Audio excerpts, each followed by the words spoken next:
पहले मूल अद्वैत में अब हक श्री राजी महाराज व धाम के धनी पार ब्रह्म सच्चिदानंद स्वरूप अक्षातीता स्वामी श्री प्राणनाथ जी महाराज। अब हम सुंदर साथ जो मैं आया मैं आकर के सब कुछ भूल गए। अब फेर करके उस मूल मिलावा परमधाम की बात को बता रहे हैं कि उस मूल अद्वैत में जहाँ तत्व सबका एक है, लीला सबकी एक है, वहां पर क्या हुआ? जहाँ की भूमि जो है इष्टमयी आनंदमयी है, क्योंकि वो सच्चिदानंद स्वरूप पारब्रह्म का है, तो लीला आनंद ही आनंद की है। इस ब्रह्मांड का नाम है काल माया का ब्रह्मांड, और मालिक कौन है? आदि नारायण महाविष्णु। और लीला क्या है? दुख ही दुख की होती है। एक बार मुंह के कह लेने से शायद कभी याद रह जाए, आप लोगों को बेइज्जती लगती है दोहराना भी। इसके आगे कौन सा ब्रह्मांड है? योग माया का। लीला वहां अखंड है और मालक अक्षर। उससे आगे जो ब्रह्मांड है प्रेम ही प्रेम, एक तत्व एक रूप आनंद का है, और इसलिए वहां पर लीला भी अद्वैत होती है। जहाँ अद्वैत की भूमिका इष्टमयी है, अब वहाँ कोई बात भी होनी है तो प्रेम की ही होनी है, प्रेम के अंदर ही रब्द हुआ। तब उस रब्द को, वार्ता को मिटाने के लिए आप हक श्री राज्य महाराज अक्षातीत का हुक्म हुआ। इस खेल को देखने के लिए दो के दिल में चाहना पैदा हुआ। अक्षर ब्रह्म तो इस खेल को बनाता मिटाता था, उसकी चाहना इसको देखने के लिए नहीं हुई। उसने परमधाम की जो लीला थी जिसको वो कभी देख नहीं सकता, क्योंकि राज्य का सत अंग है, और परमधाम की लीला क्या है? आनंद की है। तो उसने कहा कि हे मेरे धनी, जो आप आनंदमयी प्रेम की लीला अपनी आत्माओं के साथ करते हो वो मुझे दिखाओ। तो सखियों ने क्या मांगा? वो आनंद की लीला तो करते ही हैं। उन्होंने कहा धनी रोज आप कहते हो दुख की लीला अक्षर ब्रह्म बनाता मिटाता, हमें वो दिखाओ। दोनों के उलट दोनों ने जब मांगा तो राजी ने कहा ठीक है, दोनों को वहां ले चलता हूँ, दोनों की इच्छा पूरी हो जाएगी। सबसे पहले कहाँ आए थे? भूल गए, सो जाओ। है पहले कहाँ आए थे? ब्रज में। तो उसमें पहले क्या लीला की? सखियों को भुलाने की। कहा था कि मैं तुम्हारे साथ रहूंगा, तुम मेरे तन को देख के पहचान ना सकोगे। और 11 साल सुंदर साजी की चीज होती है। अक्षातीत को जिनको वायदा करके आए थे 100 बेर देखो आजमाए के, 11 साल के अंदर ही भूल गए। और उनको क्या कह दिया कि तुम निर्लज्ज हो, बेशर्म हो, तुम कामी हो, हमारे पति तो हमारे माया वाले पति हमारे हो गए, और तुम पर पुरुष। ये शब्द कह रहे तुम पर पुरुष हो, तुम्हारे साथ हम आधी रात्रि के समय कुलवंती नारी नहीं जा सकती। उन्होंने कहा ठीक है भाई, क्या आपने अच्छी तरह से सुनी, और उसके अंदर ये भी सुन लिया कि जो हम यहाँ आके भूल गए, कोई भगवती का पूजन कर रहा है, कोई अपना अपना जहाँ पर गुरु मिले पहुँच गए, कोई जो है एक बिंदु को लेके अनहद के बाजों में मस्त है, और बड़े कहते हैं हमारी आत्मा वहां पर मगन हो जाती है। वो पगलो सोचो, आत्म एव परमात्मा।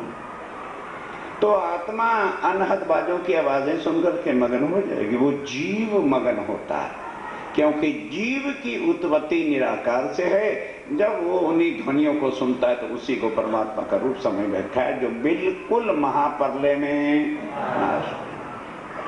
और त्रिदेवा ने खुद आपको कल अच्छी तरह से बताया। राम ने कहा कि शंभु विरंच विष्णु भगवाना उपजय जासो अंशते, मेरे जैसे लाखों जन्मते और मरते हैं। और उधर गीता के अंदर जो है स्वयं श्री कृष्ण अर्जुन को कहते हैं, अर्जुन भाई मैं वो उत्तम पुरुष अक्षरातीत नहीं, मेरा तो तेरी तरह से लाखों बार जन्म होता है अम्बेडकर।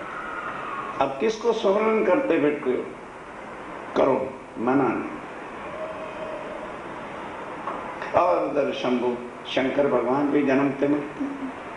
और फिर ये जो भगवती जिसको संसार की माता दाती ओ जगराते कर रहे हो, हर युग बीतने पर लक्ष्मी को नया तन धारण करके वैकुंठ में जाना पड़ता है। अब दुनिया करे क्या?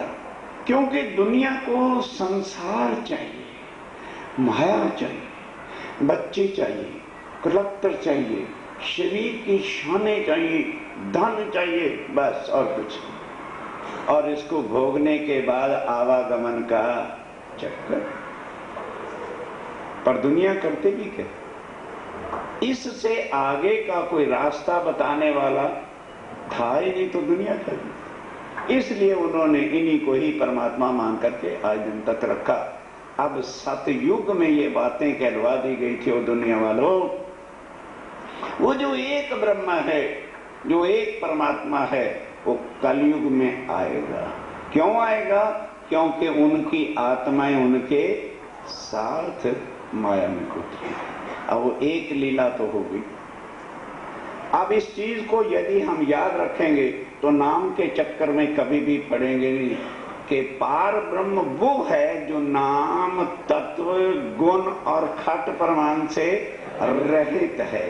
अब जब यहाँ वो आए तो पहली बार जिस विष्णु भगवान का नाम रखा गया गर्गाचार्य ने कृष्ण, उस तन में बैठ के लीला किया। और 11 साल 52 दिन के बाद जब सखियों ने कह दी ऐसी बात, तो विष्णु भगवान को क्या कहा? कल वाला याद करवा रहा हूं कि भाई तेरा धन्यवाद प्रकट हो जा, तू चल वैकुंठ में, थोड़े ही समय में हम तुझे भवसागर से पार करके अखंड कर देंगे। अक्षर की आत्म को अब परमधाम की लीला दिखानी है, तो राज्य महाराज आत्म अक्षर को लेके भवसागर से और योग माया के ब्रह्मांड में गए। अब अगर कोई सुन के कह दिए तो नया ज्ञान है ना, भागवत में लिखा है, जब वह भवसागर से पार होके योग माया के ब्रह्मांड में प्रवेश करते हैं तो योग माया हरि आश्रयत, ये भागवत में लिखा है। योग माया ने आके उनके चरणों में दंडवत प्रणाम की, तब उनको हुक्म दिया हमारा नया श्रृंगार, नया वृंदावन, नया जमुना तट, नई चंद्रमा और इस तरह से सुहानी रात खिला दो, हम वहां लीला करें। कहने की देर थी। अब ध्यान के साथ योग माया के ब्रह्मांड में जहां कृष्ण अखंड कैसे हुए वो आज लीला बताऊंगा। और ये ब्रह्मांड में अंतर क्या है कि यहाँ बनता और वहां जो चीज एक बार बन जाती है वो बनाने का अधिकार भी केवल अक्षर ब्रह्म नहीं बना सकता। एक एक चीज दिमाग में रखना, भूल नहीं जाना। फिर अक्षरातीत ने अब हुक्म दिया, इसलिए नौतन वृंदावन, नौतन चांदलो, नौतन जमुना तट। अब भागवत वाले फिर भड़का कहां दे, अरे यही तो वृंदावन है। ये वृंदावन कहां है? योग। सारी चीजें अभी बारी बारी सुनते चलो। ए स्वरूप कौन सा? वो जो नया बना ए स्वरूप ने, ए वृंदावन, ए जमुना तट, घर से परम धाम में नहीं है कृष्ण, ना परम धाम में जमुना तट है, ना परम धाम के अंदर वृंदावन है कोई। ए स्वरूप ने ए वृंदावन, ए जमुना तट, सार घर से और ब्रह्मांड से, तो फिर ये वृंदावन कहां से आ गया? अलगो अलग है, वो अखंड है, अब वो कभी भी मिट नहीं सकता। वहां जाकर के अब लीला दिखानी है अक्षर को, किसकी? सखियों की। और सखियां कहां बैठी हैं? काल, अभी वो अपने घरों में है। जाए वृंदावन में बांसुरी बजाई और सखियां सबे, सखियों का मतलब तनों से नहीं है। जैसे बांसुरी बजी, आत्माओं ने तनों को छोड़ा और वस्त्रों को भी सुध नहीं आई। ये वो बात थी जिसको सुनकर के राजा परीक्षित जो है रह नहीं सका। कहते बस व्यास जी, क्योंकि एक क्षत्रिय वंश का खून था, उबल पड़ा। कहने बस महाराज, मैं देखना चाहता हूं वो कृष्ण कहां पर है। किस तरह से उन्होंने जो है बंसुरी बजाई और हमारी नौजवान कन्याओं को उन्होंने वस्त्रों के बिना बुला लिया। वो वृंदावन कहां है? मत्था पीट रहा है व्यास, जिसको मूर्ख लोग कहते हैं कि वो ब्रह्ममुनि था।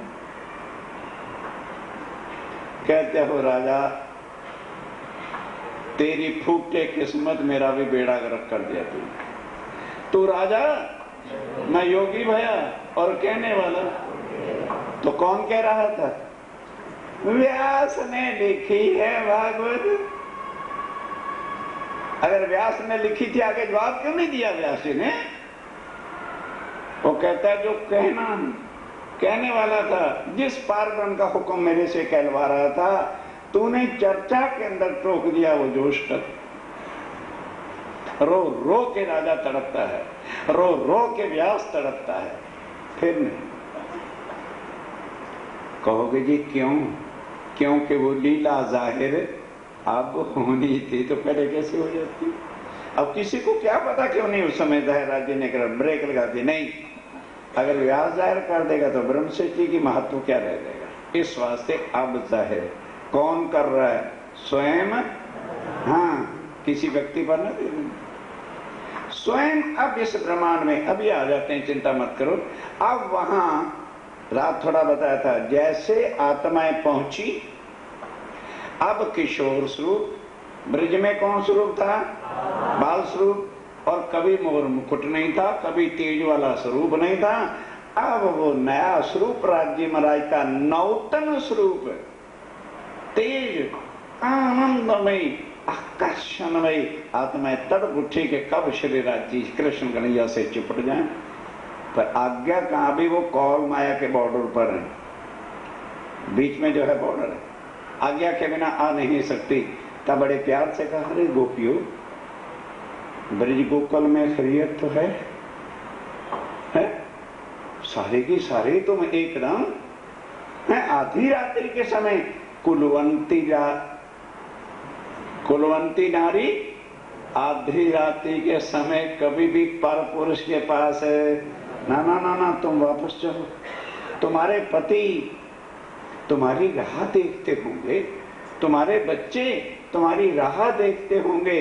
दुनिया क्या कहती होगी? ना तुमने मायके की लाज को देखा है, ना ससुराल की लाज को देखा। जाओ, परपुरुष के पास नहीं आना चाहिए था। तब जो बेचारे कोमल हृदय की थी, वो तो वहीं पर मूर्छित जैसे भविष्य सी छा जाती है, ऐसी हालत हो गई। तो जो जरा सहन करने का दम रखते हैं, कहते हैं कि कुछ और प्रवचन बाकी। कहते भाई प्रवचन क्या है? वेद शास्त्रों से बता रहे हैं कि पतिव्रता नारी का पति दूल्हा हो, लंगड़ा हो, कैसा भी, यहाँ तक के पति योग भी क्यों ना हो, उसको छोड़ना नहीं चाहिए। कहने लगे जी और कुछ? कहने लगे भाई वेदों के प्रमाण से कह रहा हूं। तो फिर कहने लगे हमारे भी प्रश्न का एक उत्तर दे दो। अब वो पूछते हैं कि इतना ज्ञान तो आपने शरीर के पति के लिए जो मिटने वाला होता है उसके लिए कहा है, तो आप हमारी आत्मा के पति हैं। अब सखियां कहाँ हैं?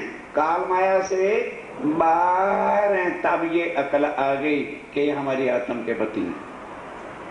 काल माया में अगर ये पता होता तो फिर ये क्यों कह देती तुम रज्ज हो गए, शर्म हो गए हरे। तब कहते हैं भाई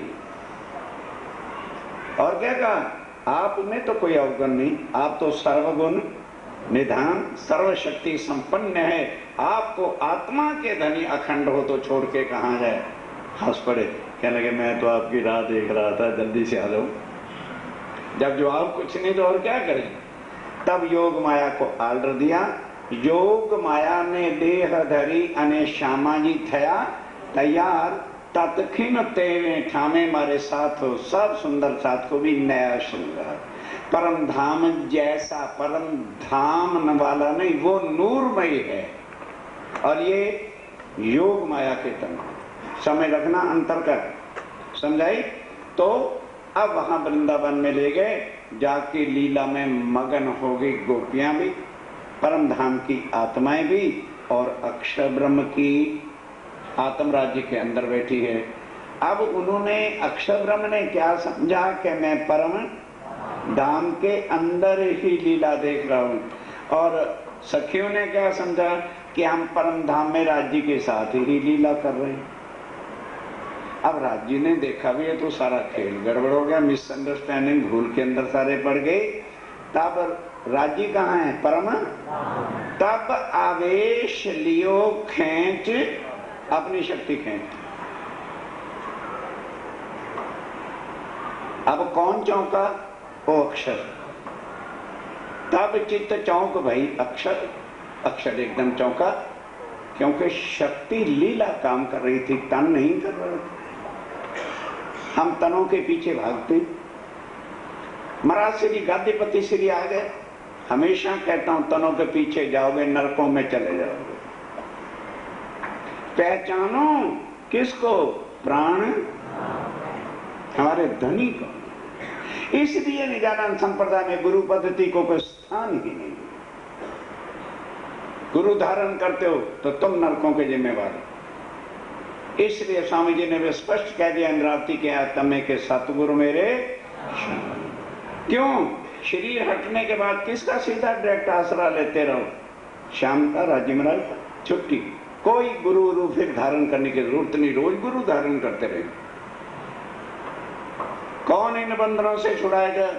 कोई कर्म वाला नहीं छुड़ाएगा। कोई गुरु टॉलरेट ही नहीं कर सकता। फिर है भाई ये अच्छा ज्ञान है, हमारा बेड़ा गर्क हो जाएगा, फिर तो हम खाएंगे कहां से? उनको खाना और कमाना। सोचो, कभी भी ये वाणी ना सुनी होगी, ना कोई सुनाएगा तुम्हें, ना कोई न बंधनों से बाहर निकालेगा तुम्हें। वही सतगुरु हैं और वही हमारे धाम के। क्योंकि इस ज्ञान को लाने वाला कौन है? जो ज्ञान को लाने वाला वही तो सतगुरु है। वही सतगुरु है, वही धाम धनी है, वही प्राणनाथ, वही अक्षरार्थी। अब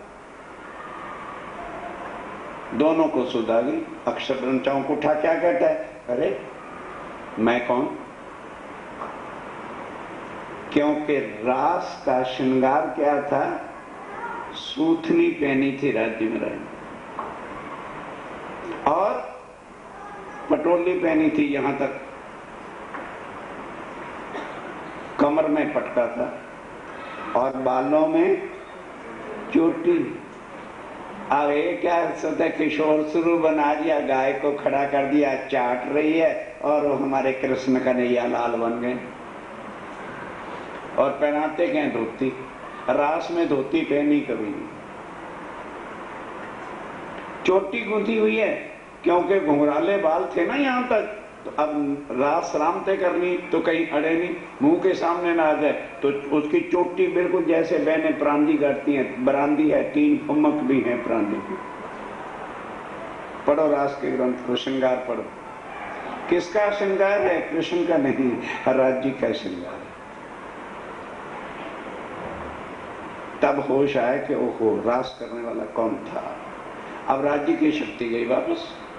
अक्षर चौंक उठा। तब होश आई कि ओहो, ये लीला मैं नहीं कर रहा था, ये लीला तो धाम के धनी कर। तब प्रार्थना किया, हे मेरे धनी, ये वही लीला है मैं जिसको मांगता था कि मैं लीला देखूं। अब इतनी कृपा कर दो कि इस लीला को ज्यों का त्यों अखंड कर दो। उन्होंने कहा, भाई अक्षर ब्रह्म, ये तो तू मांग या ना मांग, ये लीला तो सदा, क्योंकि जो योग माया में हमने लीला कर दी वो मिट नहीं सकती।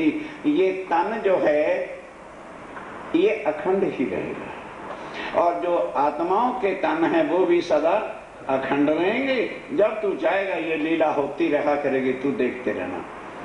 क्या लगे, अच्छा राज्य महाराज, मांग तो आज लिया ही है, ये लीला तो बड़ी आनंदमयी है, पर ब्रिज वाली लीला भी, वो भी बड़ी अच्छी थी।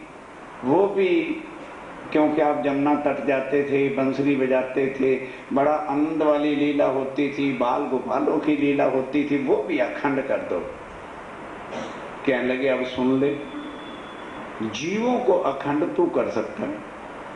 एक एक लिंक को पकड़ो, जीवों को अखंड तू कर सकता है। कहता जी कैसे करूं, मैंने तो कभी अखंड किया ही नहीं है। जिस तरह से मैंने, राज्य कह रहे हैं, आत्माओं को निकाल कर योग माया में नए तन दिए हैं, इस तरह से उन जीवों को निकाल ले। तन तो मिट्टी हो गए, उन जीवों को निकाल करके योग माया के अव्यकृत में गोलोक के अंदर ले आने, तन दे दे और लीला शुरू हो जाएगी। कहने लगे जी बरात तो आ जाएगा, दुल्हा ही नहीं होगा तो काम कैसे होगा? नहीं समझ आई भाई। पहले तो कृष्ण मैं और सो जाओ, सुनेंगे चर्चा हम, और कल जाके फिर भूलते फिरेंगे।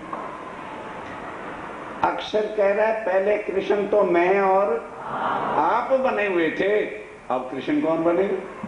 क्योंकि मैं भी इधर और आप भी इधर। अब कृष्ण कोई बनेगा तभी तो ब्रज की लीला होगी। क्या लगा? वो भी मैंने इंतजाम कर रखा है। जीवों के साथ लीला कौन करेगा? विष्णु। बोलो बोलो बोलो, जीवों के साथ लीला कौन करेगा? ओ विष्णु भगवान को मैंने वादा कर रखा है कि तूने हमारे लिए तन धारण किया था, हम तुम्हें अभी अखंड उन्हें ले आए यहाँ, और 11 साल 52 दिन वाला बना दे, और वो बन जाएगा कृष्ण। कौन? बाल स्वरूप कौन है भाई? मुंह से तो कह दो। बाल स्वरूप कौन है? विष्णु। मानव अक्षरातीत कौन मना करता है?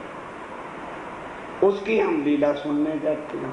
सुनो, मन नहीं, लेकिन अक्ल खोल लो। वो विष्णु की लीला है, आज भी अखंड है, अव्याकृत। बस जैसे राज्य का हुक्म हुआ, सिर्फ ब्रिज, गोकुल और मथुरा के जो जीव थे वो गौलोक में, अगासुर भी, बगासुर भी, कंस भी, पूतना भी, वो अखंड करेंगे तो लीला होगी, नहीं तो लीला कैसे होगी? उनको अखंड कर दिया। अब विष्णु भगवान कृष्ण बन गए। बाल गौलोक में कौन है? बाल मुकुंद है, और रास में कौन है? बांके बिहारी। दोनों के अंदर राज्य का कुछ भी संबंध बाकी है ही। लीला